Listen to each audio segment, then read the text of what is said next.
দায়িত্ব নেবার চতুর্থ দিন ঠিক সকাল ৯টা ৫ মিনিটে সচিবালয়ে নিজ দপ্তরে পৌঁছান প্রধানমন্ত্রী তারেক রহমান। তাকে স্বাগত জানান মুখ্য সচিব ABM আব্দুস সাত্তার। শুরু হয় রুটিন মাফিক কাজ। রবিবার সকাল 10:30টায় প্রধানমন্ত্রীর সাথে দেখা করেন পররাষ্ট্রমন্ত্রী খলিলুর রহমান। এর পরপরই আসেন ঢাকায় নিযুক্ত সৌদি আরবের রাষ্ট্রদূত ডক্টর আবদুল্লাহ জাফর। বেলা 12টায় প্রধানমন্ত্রী বিশেষ সভাকক্ষে শাহজালাল আন্তর্জাতিক বিমানবন্দরের তৃতীয় টার্মিনাল নিয়ে বৈঠক শুরু হয়। প্রধানমন্ত্রীর সভাপতিত্বে বৈঠকে যোগ দেন অর্থ ও পরিকল্পনা মন্ত্রী আমির খসরু মাহমুদ চৌধুরী, বিমান ও পর্যটন মন্ত্রী আফরোজা খানম রিতা এবং বিমান প্রতিমন্ত্রী।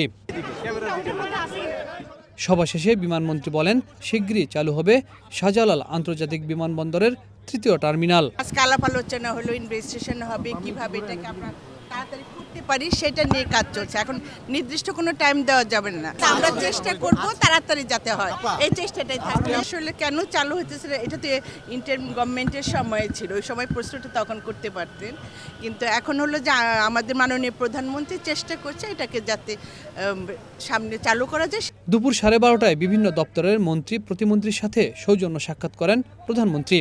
পরে স্বরাষ্ট্রমন্ত্রী সালাউদ্দিন আহমদ জানান, 12 মার্চ বসবে সংসদ অধিবেশন আহ্বানের যে প্রজ্ঞাপন, সেটা যেদিন সেশন হবে তার 15 দিন আগে কমপক্ষে প্রজ্ঞাপন করতে হয়। এই সামারিটা জাতীয় সংসদ সচিবালয় থেকে মাননীয় প্রধানমন্ত্রীর দপ্তর হয়ে রাষ্ট্রপতির কাছে যাবে। তো মহামান্য রাষ্ট্রপতি সেটা অনুমোদন করে সংসদ অধিবেশন আহ্বান করবেন। সেই মতে প্রধানমন্ত্রীর পরামর্শক্রমেই সংসদ অধিবেশন আহ্বান করবেন রাষ্ট্রপতি। সেটা নির্ধারণ হয়েছে 12 তারিখে মার্চের সংসদ অধিবেশন আহ্বান করা হবে এবং সেই অধিবেশনে কি কি কর্মসূচি থাকবে, কার্যসূচি, অর্ডার অফ দি ডে, সে বিষয়ে আলোচনা হয়েছে। যেমন সেই অধিবেশনে স্পিকার, ডেপুটি স্পিকার নির্বাচিত হবে এবং ইন্টারিম গভর্নমেন্টের আমলে যে সমস্ত অধ্যাদেশ প্রণয়ন করা হয়েছে সেগুলো উপস্থাপন করা হবে। দুপুর 3টায় মন্ত্রিপরিষদ বিভাগে প্রধানমন্ত্রীর বিশেষ সভাকক্ষে সুস্বাস্থ্যের বাংলাদেশ গঠন নিয়ে বৈঠক বসে।